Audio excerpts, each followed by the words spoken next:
സർക്കാരിന്റെ വിദ്യാഭ്യാസ ഫണ്ടുകൾ നഷ്ടപ്പെടുത്താതിരിക്കാൻ PM-ശ്രീ പദ്ധതിയുമായി മുന്നോട്ടു പോകാൻ കേരളത്തിലെ പുതുതായി അധികാരത്തിലേറിയ UDF സർക്കാർ തീരുമാനിച്ചു.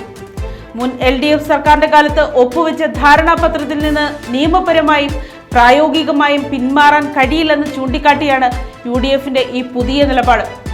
ദേശീയ വിദ്യാഭ്യാസ നയം നടപ്പിലാക്കുന്നതിന്റെ ഭാഗമായുള്ള ഈ പദ്ധതിയെ പ്രതിപക്ഷത്തായിരുന്നപ്പോൾ UDF ശക്തമായി എതിർത്തിരുന്നു. വിവിധ മേഖലകളിൽ കേന്ദ്രത്തിൽ നിന്ന് ലഭിക്കേണ്ട ഫണ്ടുകൾ സംസ്ഥാനത്തിന്റെ അവകാശമാണെന്നും അത് ആരുടെയും ഔദാര്യമല്ലെന്നും UDF കൺവീനർ അടൂർ പ്രകാശ് വ്യക്തമാക്കി. അർഹമായ ഫണ്ടുകൾ ചോദിച്ചു വാങ്ങുക എന്നത് ഒരു സർക്കാരിന്റെ ഉത്തരവാദിത്തമാണ്. മന്ത്രിസഭാ ഉപസമിതിയുടെ റിപ്പോർട്ട് ലഭിച്ച ശേഷം പദ്ധതിയിൽ ഉൾപ്പെടുത്തേണ്ട വിദ്യാഭ്യാസ സ്ഥാപനങ്ങളുടെ കാര്യത്തിൽ അന്തിമ തീരുമാനമെടുക്കുമെന്നും വ്യാഴാഴ്ച മാധ്യമങ്ങളെ കണ്ട അദ്ദേഹം അറിയിച്ചു.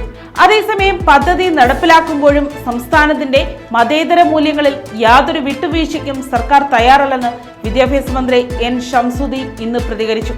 ഒരു കാരണവശാലും മറ്റ് അജണ്ടകൾക്ക് വഴങ്ങില്ലെന്നും കേരളത്തിലെ മറ്റ് സ്കൂളുകളിൽ പഠിപ്പിക്കുന്ന അതേ പാഠ്യപദ്ധതി തന്നെയാകും PM-ശ്രീ സ്കൂളുകളിലും തുടരുകയെന്നതും അദ്ദേഹം ഉറപ്പു നൽകി. 2025 ഒക്ടോബറിലാണ് അന്നത്തെ CPI നേതൃത്വത്തിലുള്ള LDF സർക്കാർ കേന്ദ്രവുമായി ഇത് സംബന്ധിച്ച ധാരണാപത്രം ഒപ്പുവെച്ചത്. എന്നാൽ ഘടകകക്ഷിയായ CPI ഈ നീക്കത്തെ പരസ്യമായി എതിർത്തതോടെ ഇടത് സർക്കാരിന് പദ്ധതിയുമായി മുന്നോട്ടു പോകാൻ കഴിഞ്ഞിരുന്നില്ല.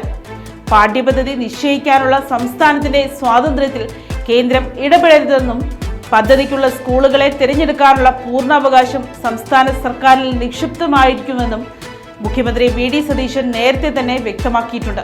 നിലവിലെ ഒപ്പുവെച്ച ഔദ്യോഗിക കരാറിൽ നിന്ന് ഏകപക്ഷീയമായി പിന്മാറിയാൽ വൻ സാമ്പത്തിക നഷ്ടം ഉണ്ടാകുമെന്നതിനാലാണ് കടുത്ത രാഷ്ട്രീയ വിവാദങ്ങൾക്കിടയിലും UDF സർക്കാർ പദ്ധതി നടപ്പിലാക്കാൻ ഒരുങ്ങുന്നത്. News desk, Kottarakkara media.